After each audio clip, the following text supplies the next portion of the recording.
Welcome, everyone, to an episode of Warrior Women in the World of Entrepreneurship. Today's guest is Miss Jessica Krupa.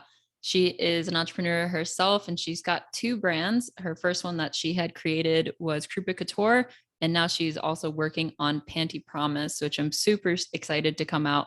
And I also can't wait to definitely get some products myself. So, hey, Jess, how's it going? Good. How are you? Thank you for having me. Yeah, of course. So please tell us like what you were doing before you decided to create your own businesses. Were you still working at a different company or corporation while you were creating your businesses? Yeah, so a little bit about my background is I was in corporate America for a good amount of time, about 9 years, designing for Victoria's Secret as a lingerie designer. Prior to that, I did a little bit of studying and learning abroad and working abroad. So I worked for a couture house. Then I came back to America and I worked for another large corporation that sells on HSN, designing denim and sweaters. And I think I just kind of kept compounding on my career path from small startup and private label to large corporations. And by the time I left New York City, I was an adjunct professor teaching lingerie and swimwear design. Awesome. Definitely a lot of accomplishments, which I've been following your career for a long time. And I'm certainly a fan of your hard work and you're just always, always on it. And you seem to definitely have a good schedule going for yourself. And I know that's one of the things that sometimes I personally struggle with just kind of prioritizing what needs to be done and when. But just going back to your first entrepreneurial journey with Krupa Couture, what made you decide to want to do that for yourself? So Krupa Couture is a swimwear brand that I started, and it was something that I started after I graduated college and working for my first job that was selling on HSN for about 2 years. And I think what kind of came to fruition was I was studying fashion for so long. I had a little bit of experience under my belt working for another private label company. However, I grew up on the East Coast on the beach, and I always recognized that women didn't have really great options when it came to swimwear. So I thought it would be a cool mission to start a brand that really addressed cup size swimwear that also had a little bit of shapewear in it.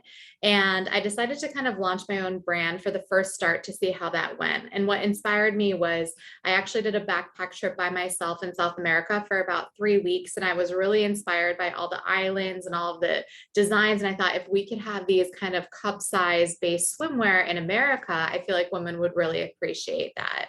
So that's what kind of started my first journey. I was very green to the industry of entrepreneurship at that time. I was only in my early 20s. I had just graduated college. I had about 2 years under my belt. And I was fortunate to have the opportunity to get a scholarship to live abroad in Germany and really focus on entrepreneurship. So I studied entrepreneurship at the Technical University of Berlin, wrote my business plan, which took about 6 months with a mentor. So I really utilized that time to see what it would feel like to be an entrepreneur with my background in fashion design. Awesome. So they taught you a lot of that stuff within that course, the entrepreneur course. Yes, yes. I would say I learned so much by business course writing, and all of the structures that you need to do to run a really, really great functioning business. Okay. So for anyone that maybe hasn't taken an entrepreneur course or anything and they're just starting out in their business, do you have any recommendations for where they might even start? I know when I created my business, both you and also an old neighbor of mine knew a lot more than I did about documentation and certain things that I didn't even think about. I didn't know. And I had worked for a company personally and they were entrepreneurs themselves and I had learned a lot, but I wasn't there when they started. So certain paperwork and certain things that are legally what you need in order to start just your own business, your own brand, I would not have had any clues. So do you know of anywhere where people can go to look that up and other, just sources, or we could even be a source here, right now of what people need in order to start their own business? Yeah, I think that's a great question. I would say great resources. I think when people are starting out, money is a really important topic, and there are really great resources in the United States for entrepreneurs. So, one that I utilize is Score, and they have mentors, they have webinars since COVID. They used to be all live, and Score is just SCORE, and it's a wealth of knowledge. You can get a mentor, they'll help you write your business plan. Everything is free, and your mentors are usually retired professionals within any industry. So they actually take the time to make sure you're matched up with somebody that is really relevant to the industry that you're trying to work in. And for me, even now, having Panty Promise, I still utilize it in the area that I'm living in. Then you can also look up SBA, which is Small Business Association, which sponsors Score, and you can get small business loans through them. You can get other resources. You can look up grants, things for minorities. So I would say, if you're starting out, look at those resources. And then I really think that one book that helped me really understand how to write a business plan, it's called Anatomy of a Business Plan, and it helps you structure and organize anything that you need to have in order to run a business as soon as you're writing your business plan and trying to figure out all the parts and pieces that you need to have before you start your launch. So you keep mentioning business plan, which is good. And all these resources you just mentioned to us are going to be super helpful, obviously, once we delve into that. But just to give our listeners just kind of an overview, where should they start? If they want to create their own business, what is the first thing that they should look to be doing? Let's say they have obviously like their brand name and kind of what they think about what their business is aiming for, right? Maybe not so obvious, but let's say we've gone past those steps. You know what your business is about. You know what you want to do. You have your name. Okay. First of all, if you have your name, you have to get, there's certain things, you have your LLC and you have other things. So what would you recommend would be the first step? I would say proof of concept to make sure people either want to buy your product or your services. You can't really invest all this time, to your point, like writing a business plan. Sometimes you need to just sell your ass off and make sure whatever your service or product is, people want it. And then in the night hours, you write up your business plan. I know that that's kind of backwards of the traditional way people say to do things. So I say this with grace and say it because everybody will have their own unique journey when they have their own business. But I would just say, get out there, make sure people want your service, they want your product, that it's a need in the market and that it's unique and it solves the problem. Awesome. Perfect. And then for some of our more experienced entrepreneurs, like I said, those resources you provided are still great no matter what level that you're at. Because you've been in the business for how long? When did you first start your first Krupa Couture? 2010. So that was about 12 years ago. And then Panty Promise, I started not very long ago. I started the prototype and concept for a while, but we just had our first sales season in October of 2021. Awesome. How'd that go for you? It was great. It was very a testing agenda for me, even to make sure that the proof of concept was there, that once the retailers bought it, that they would actually make reorders. And then once that proof of concept was driven, I knew right away, because a month later, most of them were like, hey, we want reorders. So I was like, okay, awesome. This is a good proof of concept. So definitely a phrase that you keep mentioning, proof of concept, which you kind of went into for sure, but if you could just break it down just a little bit more. So proof of concept is just knowing where basically supply and demand kind of, or just more demand of what people need. Correct? Yeah. So I think internally, because I've been in the industry for so long, I think that women need this, right? So I'm like, hey, women really need organic cotton panties. But, as an entrepreneur, you can kind of get stuck in your own mind of really thinking that, hey, people really need this, and you get stuck in a bubble, but do they really need it? So proof of concept is really when your product or your service goes out into the market and then people have an appetite for it, meaning that they either purchase your service or they purchase your product. So within the first couple weeks to months of a selling season or a season that you're offering a service, if you're getting traction, that means people want it. And when people want it, it means proof of concept. And then when you create revenue, it means that you have a firm proof of concept when you're starting to make money on it. Got it. So also how was the best way, or what was the best way that you were able to get the name of your business out there?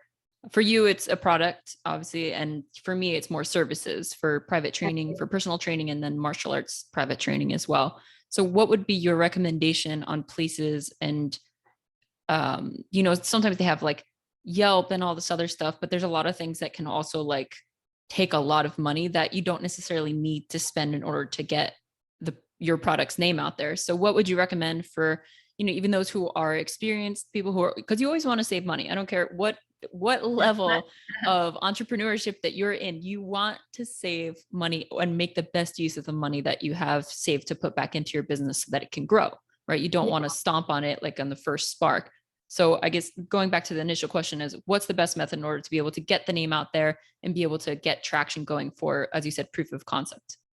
Yeah, I think that there's going to be brands that do different angles because there's so many ways to acquire companies, right? Or acquire any kind of marketing. So for my brand, it was important for me to do B2B, which is business to business. And then we're working on B2C, which is business to consumer. So essentially that means my first year model was to get into a lot of retailers. And by doing that is trade shows. So some people will think that like they're a little dated and people can get everything through the internet now, but there's still something about that person to person type of interaction that I feel like is very important. I think that one thing I'm still learning as an entrepreneur is all of the resources that you can actually do on social media, because there is so many things to get involved in, which sometimes is overwhelming for an entrepreneur, because if you're not savvy on marketing, which it's hard for me for marketing because that's not my background. I've had to learn everything from TikTok to great sounds and music that you have to have your TikToks on to gain traction. And then, Instagram, doing stories. There's so much that you have to be on as an entrepreneur. And nowadays it's not just being an entrepreneur, it's actually having a face to your brand and talking into video cameras. It's not just like service or product anymore. It's everything. It's like, you have to be your whole package. Right, exactly. Which is, I was just pointing to us because that's exactly what we're doing here, which is awesome. Because people do want to see it and they want to know that that's what they're getting. They want integrity and just honesty these days, because there's a lot out there that's just not, especially because we've been in this virtual world. So we're jumping around a bit, which is good. I was going to ask you something on there and I definitely lost it, but I wanted to just go back to when you had created your business. How did you decide and go into if it was going to be LLC versus trademark versus, how did you know how to choose that even? So I would say for product based, I have a mentor again through SCORE, and it all depends on how you want your business structured. If you want an LLC, it's limited liability company, which kind of protects your assets. LLP, if you have a partnership, corporation, if you want to start having shares. So I feel like the person who's starting out their own business has to really kind of talk to a legal assistant or somebody that can really fine tune what their end goals and like current goals are to determine what they should do.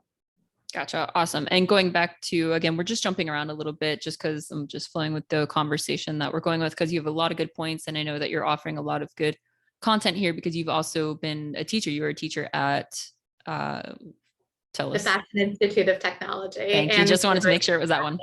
Say that again. And the University of Fashion. Yeah. Oh, awesome. So yeah, you definitely have your teaching experience and you know what you're doing, which is definitely why we wanted to have you on the podcast here. Just going back to that, about the trade shows. So you said it's good to have that person to person. Did you have to pay to go to it? Do they pay you to go to it? Tell us about that. Yeah, so trade shows, you have to pay as an entrepreneur. So you set up a booth, you go to a trade show, and you pretty much pre-market, find out who's going to the show, which buyers or retailers, email them, let them know about your brand, your booth number, and then at the show, you kind of try to like pitch your idea to them if they come to your booth. If they have time, if they don't have time, you just ask for their business card. But trade shows can have a pretty penny attached to them. But I would say if you're trying to do a B2B model, in my instance, and everyone's going to have their own journey, I feel like for me, it was good. It was a good use of money for the brand. And B2B, again, being business to business. Correct. Which means wholesale pretty much. Gotcha. So that's great. Again, for product related, how did you find out about the trade show? How did you even know to go there? Is that just from your schooling and your experience, or even did you Google it? Like how did you find it?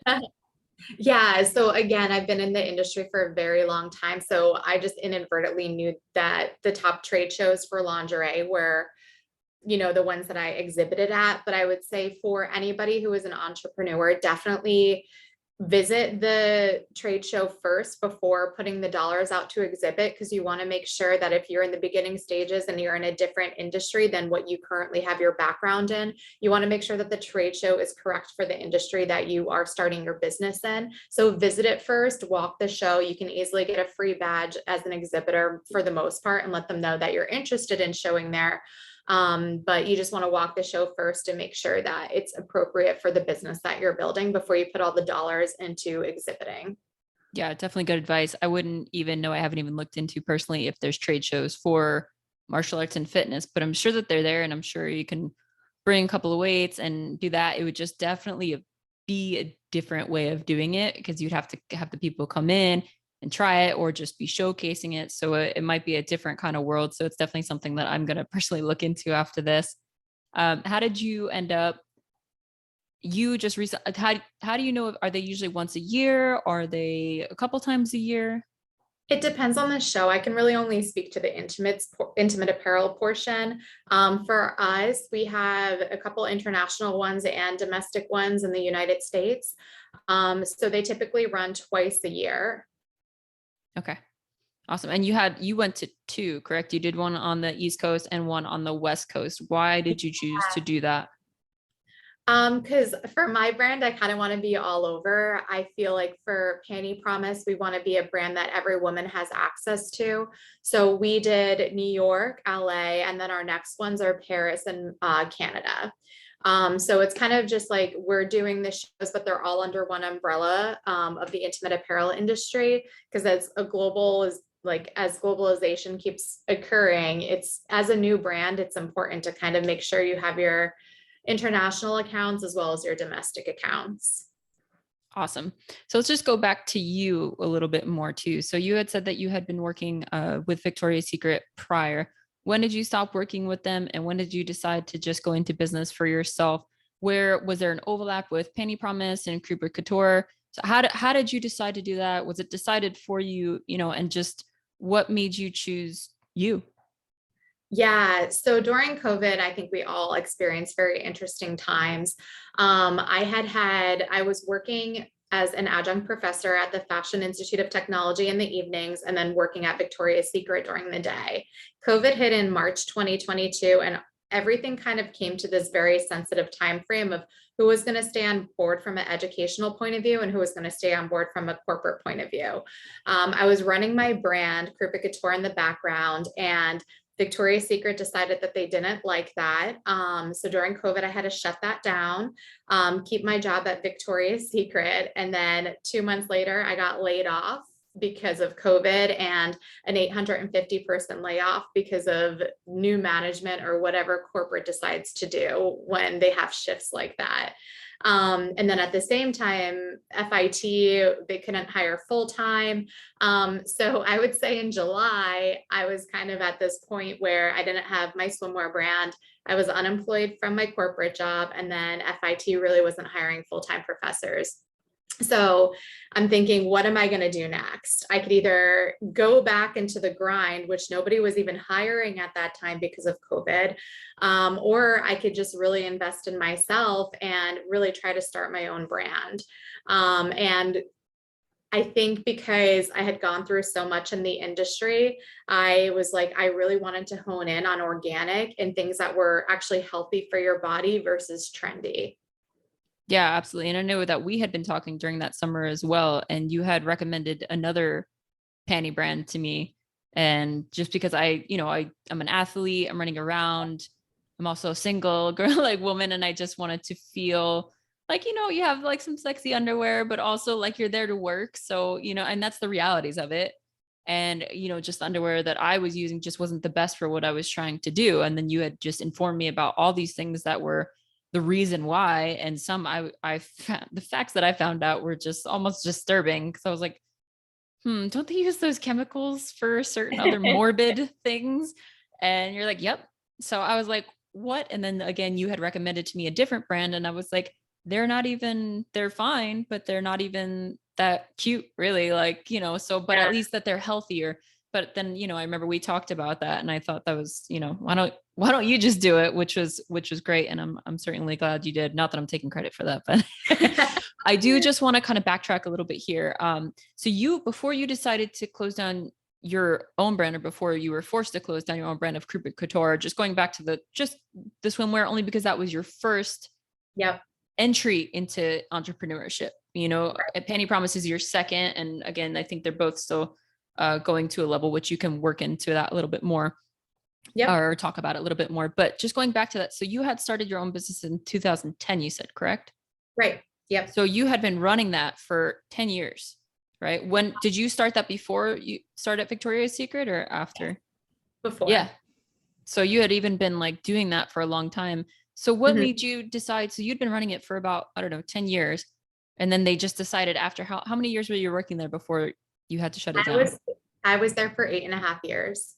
And then they just were like, oh, wait, no, this small business.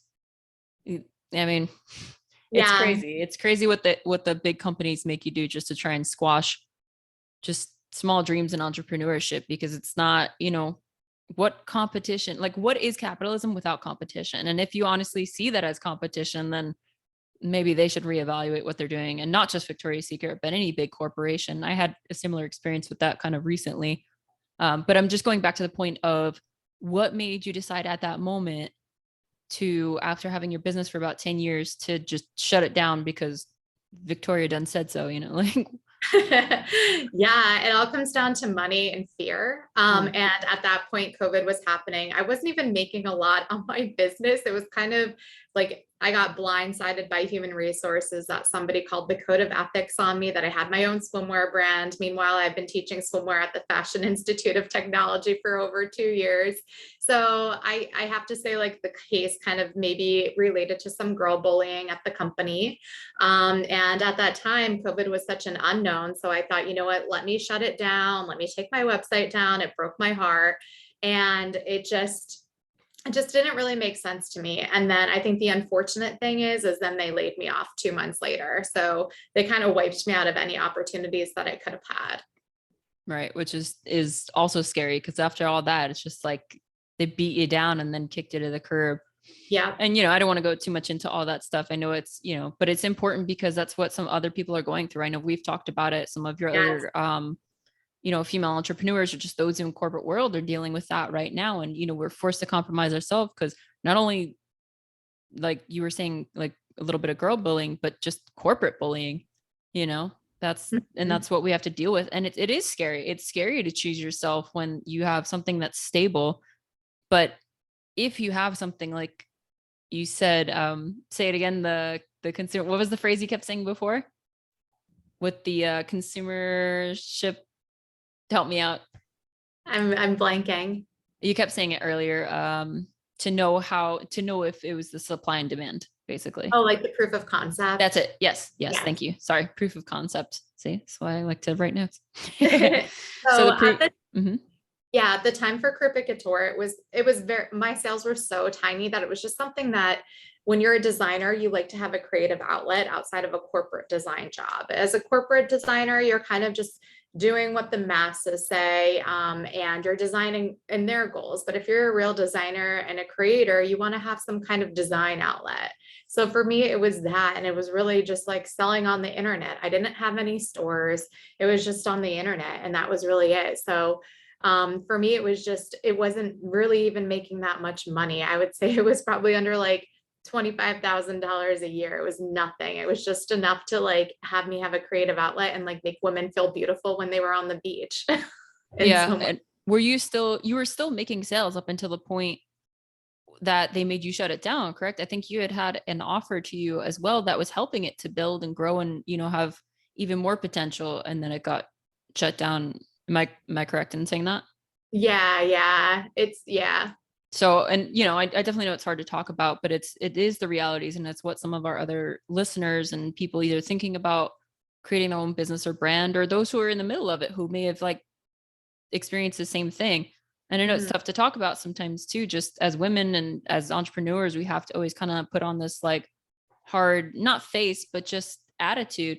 And that's true. I mean, in the world of entrepreneurship, you gotta, you gotta sometimes be a shark, and you gotta sometimes know when to be a teddy bear. Yeah. um, so I with I this, just I go just ahead. think that when it comes to entrepreneurship, I feel like women in today's world really work hard. And I think that I'm glad that you're doing a podcast like this, because I think that the harder worker you are should be recognized, not reprimanded. And I think that moving on from that kind of Krupa Couture thing Mhm. is pretty much, something that I know a lot of people experience with non-competes, and working for brands that really delegate these documents, or they make them up at the end of your term, or these stereotypes that corporate America does to control your life, which I think is really a downfall in the society and the way that people work now. Because if you go into an industry like martial arts or something like that, and that's been what you've focused on for the past 10 years of your life, obviously that's the only thing you're going to be skilled at. So you're going to go after a job for financial means in that area. However, if you want to start your own thing, obviously you're going to do what you're passionate about. So instead of making people sign these documents, they should really just be like, hey, if you ever have something like this, just let us know and we're there to support you, versus like think you're a competitor when you're a tiny, tiny, tiny, tiny, tiny, tiny brand compared to these big conglomerates. I'd seen a title about that too the other day, and I had ended up missing it just because the email was a little late. But there is a seminar talking to other entrepreneurs as well, and I think it was a similar thing to female entrepreneurs and bigger businesses. They also looked corporate themselves. However, one of the titles was collaboration rather than like separation. Essentially, that wasn't the exact title, but working with people rather than I think it was collaboration versus competitiveness, essentially. Yeah. Um, just going again, just kind of backtracking one more time. I had never heard the phrase non-compete. I guess it didn't have anything to do with me at the time, but I had never heard it before you said it. Can you just explain just a little bit more about what a non-compete actually is? Yeah, so every company will have their own. Some experience that I have is, they want to make sure that if you're working for the brand, you working for a specific brand, you don't go to somebody for like a couple of months to make sure you're not sharing their ideas. So in my experience, it's usually been company to company that are well-established competitors. In my experience, they thought I was a competitor with my brand and I was a nobody. Like I didn't really have much sales. So I don't know what happened there. I'm still kind of confused by the whole situation, but essentially non-competes are business to business to make sure you don't jump to another company with the trade secrets, I guess, of the other Yeah. company that you're currently employed with. Yeah, and I recently gotten into, and again, it was funny because I had only heard it when you said it, and that whole issue happened, which definitely put not a great taste in my mouth for anything called a non-compete. Again, capitalism, that's built on competition. Duh. So when I had applied for a job here in Hawaii recently, everything was going good. It was even a place I kind of hesitated to go to just because, again, it was corporate. I worked in the corporate world. It wasn't my bag, baby. Like it wasn't my thing. But again, I'm all about adapting and learning.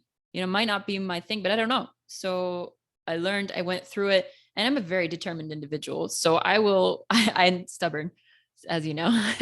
So I will put my all into something, even if it doesn't seem to be providing fruit, so to say, just yet, right? Like, because I know that there's potential for that to happen. So, Yeah. and but it took a lot longer, and there was just, certain roadblocks, but I certainly learned a lot being in that world. So I'd gone back and forth between a small business, just working for Anderson's Martial Arts Academy back in New York City. So I learned a lot from them for sure. And it was good that I had a moment to separate to go figure out what I can do, because I was kind of getting stuck.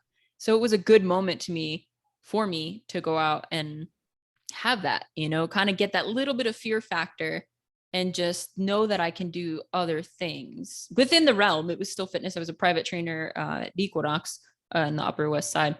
And then, after a certain while, I was offered something basically, and it was just a better way to get back into the martial arts area. And again, I returned for more time back at Anderson's. And from then on, I'd spent a lot of time there and definitely learned a lot. And I used what I learned in the corporate world within the small business which helped me to a certain extent for sure to realize my own value. And it was definitely noticed, and it definitely did increase my revenue just because I was able to sell my services better just by knowing that I don't have to sell them. I just have to explain why they are the best for the person who wants to do it, right? Like you said, proof of concept. Mhm. So that being said, too, I recently applied for a job here again in the corporate world, and it was all good. The interview was going really well. And then right at the end, I had mentioned that I have my own business. Again, it would have nothing to do with them. I'm not taking any of their clients, although I understand it's hard to trust anybody with that because you could be like sneaking people the numbers. But again, through the interview, you'd hope that they gauge that that's who you are. But honestly, in this world today, you never know. So I understand why they did it. At the same time, though, like you said, it's such a small business to a bigger one. So at the end of the interview, they were like, oh yeah, we do actually have a non-compete that we have our interviewees sign. So that would have meant that I would have had to give up on my business that I built last year. And although it's still in the building stages, for sure, I'm still working on it. I worked on it in New Jersey and New York.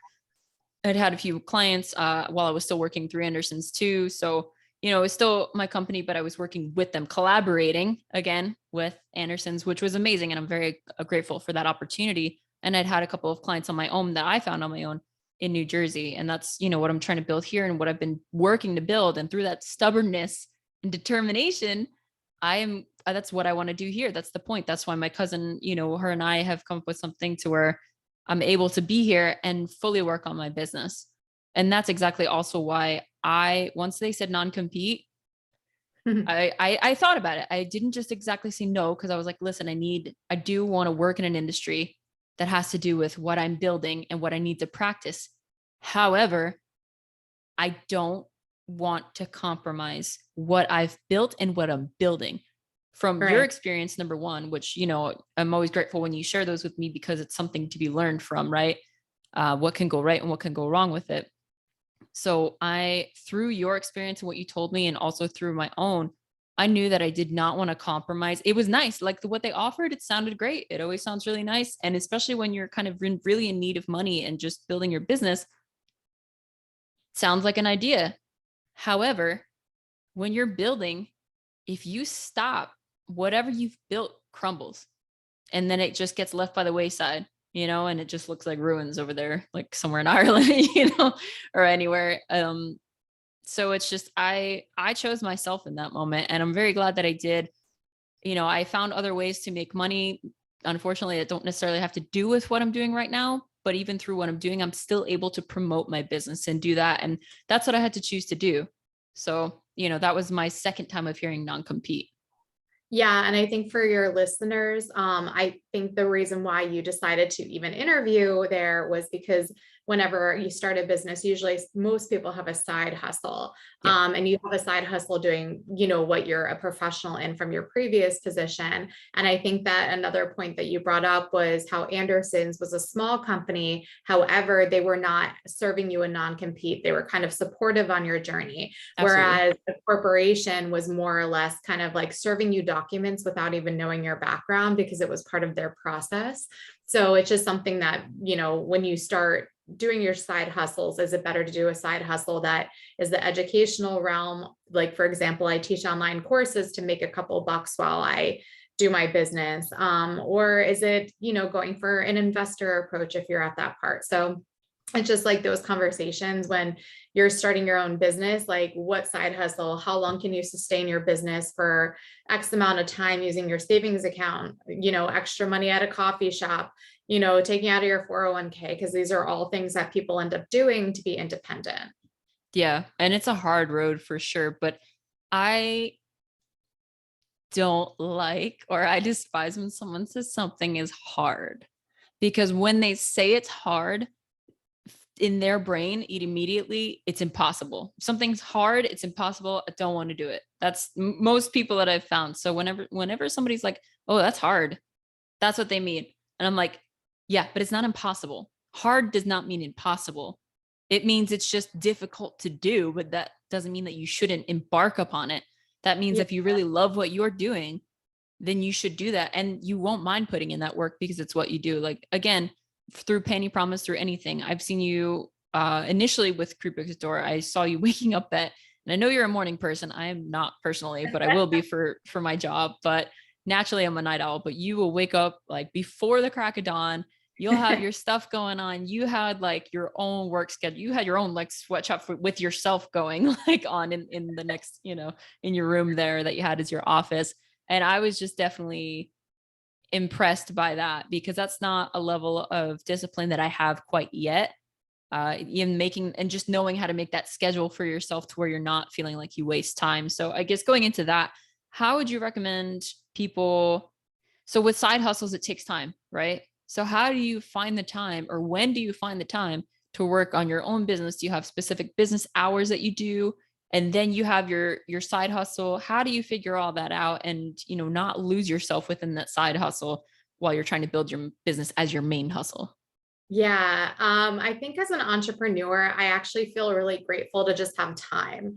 Because I used to, put so much time into corporate America, education, all those things. So everything falls back on you as an entrepreneur. So as many hours you put into it is as much as you're going to get out of it. So I still have the same amount of hustle where I work like 12 to 16 hours a day, but it's Yeah. for myself. So I feel like time is the most valuable thing you can have outside of money. And I have 3 agendas. I'm a very tangible person where I need to see things in writing in front of me. And I know a lot of people are great at digital devices. I'm not like that.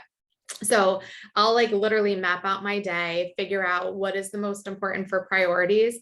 And I map it out in terms of what people need to start working on things to get things delivered on time. So I have time and action calendars for product development, then I have time and action calendars for social media and content creation. And then I have just, an hour or two to answer emails.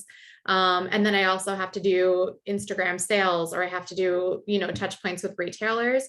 So if I feel like my one agenda is too full, I'll use my other agenda to like then purposefully like take what all the things I need to do for that day and then plan it out. And then I have a yearly one on the trade shows that I need to do. So any trade show preparation, marketing materials, print things and advertisements that actually have to be tangible, those all have to go out the door by a certain date. Then I have, all the other things that kind of trickle into that. Awesome. So you said you have 3 agendas. Is that daily or? Oh yeah, they're daily. Okay. Awesome. No, it's good. It's, and then you also said time in action. Yes. Can you just break that down a little bit? I know sometimes it's self-explanatory, but also Yeah. sometimes not. I'm like time in action. I'm like, I'm always time in action, punching a chicken. Yeah. Like, go ahead. It's more of a production term that I use with the factories. So it says how much time is needed to produce something in an action calendar of like, let's say somebody sends me something, like, for example, here's my hang tag for next season. They'll send me this to approve. And if I don't approve it by, let's say tomorrow, then I'm going to have a delivery slide of a couple days. So it's like, here's the time calendar. And if you don't action those items, you're going to miss your deadlines to get delivered to America. And So by they're action, called, you mean get them done. yeah. Got it. Yeah. It's more of like a like if you're a producer of items term. Well, it's the same thing though, even in personal training and martial arts, again, we're still writing out programs. Sometimes if we're experienced in the business, we know the program that we want to do for our clients, but you still want to write down the weights that they're using. And, sometimes you get a little bit more free and easy and you're not writing it down because you can just kind of remember. But depending, again, when you get more clients and you want to have that tracking system for sure, which can take a lot of time, which is why sometimes people don't write it down. But again, you're keeping track of it in general, but it's still good to just write it down because you're going to think that you remember everything and then you vaguely remember it. So it's always good to keep that tracking. So I guess, how do you limit the time, or do you set a specific time to be able to track those things, like write those things down? Because even writing it down takes time.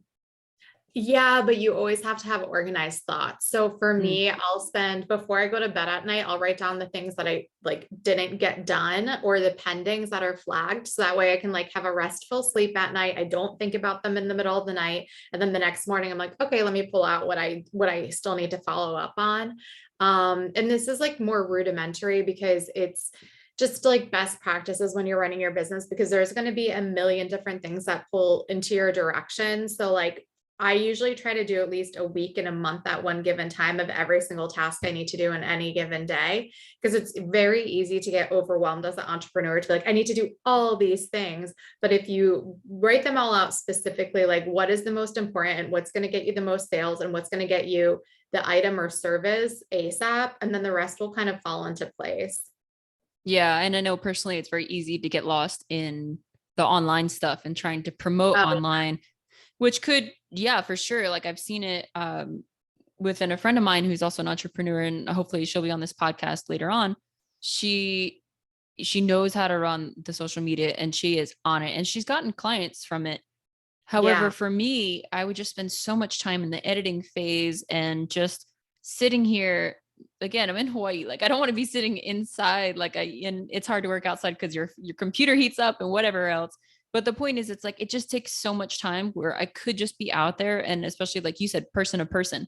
Like when you're doing the trade shows, there is something about that, and especially in the business that I'm in, they do want to see you and talk to you, and you're the tangible individual. But the thing is, it's like they also want to be able to go to a guideline and reference point within social media or your website or wherever. So it's that fine line of making sure you're not devoting too much time to everything. So setting that time frame for yourself, like just an hour. And if you only get a certain amount done, then you have to reevaluate how you're doing it. And just also it's really important to just get out and talk to people. Yep. Yeah. There was maybe a question in there, but maybe not. Just a statement. So No, I think just it's true. just going off of that. So how would you recommend in today's day for any listener, male or female, non-binary, but we're just talking to all the warrior women entrepreneurs in the world on this podcast specifically, would you recommend that they create their own business if they're thinking about it? And if they are thinking about it, what should be the defining point, which we talked about probably in the beginning, of if they should even create their business? Yeah, that's a very loaded question, and I'll try to answer it as as well as I can. I think for me, and I'll just speak on my behalf, and I feel like one, I was already an expert in design, so I knew that whatever I was going to create was going to be something I had a lot of experience in. So whether you have experience in it or you know how to find out somebody who's experienced in it, that would be the first step of product development or whatever service you want to be in. And then I think that the biggest thing is like finances, like who's going to help you out, or how are you going to hustle it when you decide to, venture into this entrepreneurship world. I think that support is really important, and mental health. I think that having women or men that are going to support you emotionally, whether it's friends, family. I find a lot of value in my mentors at SCORE. Again, it's a free service and they're kind of like your cheerleader. They'll help you build your business. And just really tapping into resources to help you understand if it is a viable business. And the SCORE mentors will do that for you, and they'll really like be like, hey, this is a real idea, or it's not, or maybe you should stay in your corporate job for maybe 2 more years while you build this. Because there's a lot to be said about something that takes, for example, the panty brand I started, it took 10 months from prototype to final delivery. So those 10 months I needed income, right? So those are things that like people need to think about before they actually start launching their ideas. Awesome. Perfect. And then just to kind of talk about just a little bit more before we end our interview together, and thank you again so much for your time today. Can you just tell us a little bit more about your brand, Panty Promise? What is it about? You could just tell us as much or as little as you want. And also I'll ask you at the end where the listeners here can find you and your products. Yeah, so the brand is Panty Promise, and the promise is embedded in the name. And it's really just making sure that women have better choices when it comes to their undergarments. When you think about the things that women have been wearing for the past 25 years, we've been conditioned to think that 5 for 25 panties are the best for you. And because they're made out of such small materials that they should be the cheapest. Meanwhile, the things that go on your vagina should be the most expensive, and they should be organic and chemical free. So having worked in the industry, I saw how many chemicals and harmful materials were applied to women's panties, and I knew that they couldn't be good for feminine wellness. So I, was a hustler, and I just researched the top gynecologist, and I knew as a designer, I felt that way, but I was like, let me see if there's any facts behind this. So partnered with top gynecologist Alyssa Dweck, consulted with her as the medical advisor, and she even said women must wear cotton panties in order to have optimum feminine health and hygiene. So having that in mind, we created a patent pending panty that is really just seamless. It's inclusive sizing up to 4X. It's in a bunch of different skin tones, so more ethnicities can wear the shades of nude. And it's really just like an inclusive, organic, happy for you, happy for the environment, because cotton is biodegradable. So cotton comes out of the ground, the panties can go right back into it. And just something that women can feel great about wearing. Like cotton just has really great properties. It's organic cotton, so it's really made chemical free and sustainable and ethically. It's still a price conscious product. But when you think about the past 2 years of COVID, we were wearing masks on our face. People got mask name. Why? Because they were synthetic materials, or they weren't made out of 100% cotton. And women have 2 pairs of lips, upstairs and downstairs. So it has to be breathable. When women switch from a synthetic to a cotton down there, yeast infections are mitigated. UTIs, itchiness, all those things kind of go away. Just like if you put a cotton mask on your face, it's breathable. Yeah, that sounds amazing. And I know you've done your research for sure. So that was another thing while you were creating your brand, Panty Promise, you had done your research. You had even bought other brands or sent for other brand samples to understand what sets you apart from them and also how they are similar. What did you find that really, really sets yours apart? Obviously, you said organic cotton, but there's other brands out there who will say that they're organic as well. And some will look very similar to yours. I remember actually, and I've tried on these panties, by the way, folks, like both from Panty Promise. Panty Promise, and yes, obviously I'm a little partial to this, but Panty Promise fits like a glove. It might not even look like it would, like you think it might roll or do something, and it doesn't. It just like glides on. I remember having a huge smile when I put them on, only because I was like, holy crap, this is wow. And that I don't even know how to explain it, just because it was so smooth and so comfortable. And again, it's the material, it's the care it took in order to design it, and just through your experience and expertise. But again, why would people choose Panty Promise over like, oh, well, this one looks very similar. Like it's got yours are seamless too, right? Or not seamless. What's the word? You don't use stitching. You're right. Yeah. Seamless. Okay. Oh, look at me learning things. So yours are seamless, and we've seen other ones. And I remember taking each in my hand, and yours were just, there was no competition in feeling. But if you guys are out there and you're shopping and you're like, oh, these look very similar to Panty Promise and they're cheaper or whatever. Yeah, they're cheaper for a reason. At least for me, like I felt it, and it was like in Spanish is grueso, like just kind of like grainy, does not feel comfortable. I know that's how I set them apart. How did you set them apart, or how would you set them apart to our listeners? Yeah, I think the most things that women look for in undergarments is comfort, seam free, no panty lines. And there is a need for cotton, but because women have been conditioned to think that things that are seam free are made from synthetics because they think of athleisure. And I wanted to create a brand to be like, no, you should work out and you should be able to do every activity in cotton. So the reason why the fabric is so luxurious is because it's imported from Italy. It's GOTS organic. It's very expensive because at the end of the day, you want premium over throwaway if we're going to keep the earth healthy and have biodegradable things. So I feel like I invested in the fabric because at the end of the day, you need to have those things that are like functioning and well for your, like good for feminine wellness.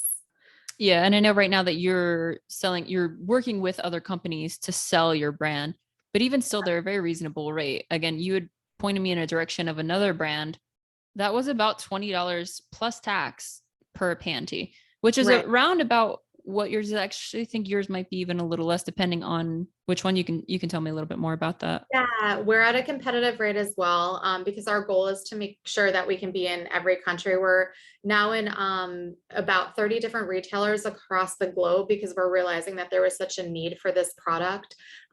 So we just want to be at a competitive nature. So yes, we are premium. We're not your 5 for 25. We're more like 1 for between 20 and 25. And that's because they last, they wash past 30 washes. They don't fall apart, because it's quality over quantity for our brand.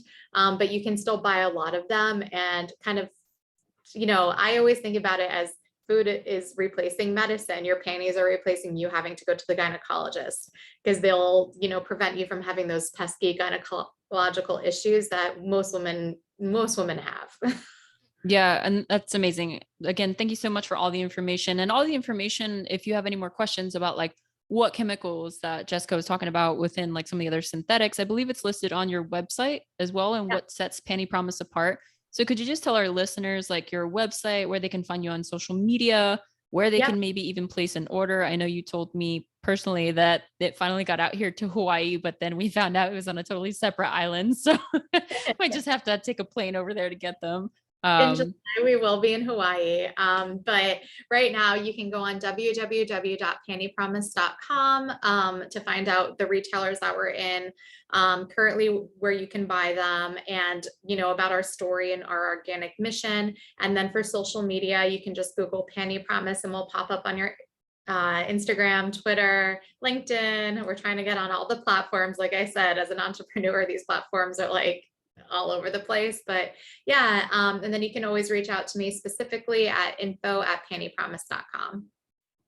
Awesome. Well, lots of great information. That's for anybody, again, if you're thinking about building a business or brand, or if you're well experienced and you're at the top of your game, great. Hopefully this will also provide you with some insight onto what any other businesses and entrepreneurs are doing and building. And also, this could be a platform for, like you said, collaboration for anybody that's listening. So I hope and wish you all the best with your brand and business, and I can't wait to see it grow. So Jessica, Krupa, thank you so much again for your time today. And I hope everyone stays tuned for the next episode of Warrior Women in the World of Entrepreneurship. Thank you for having me. Mahalo.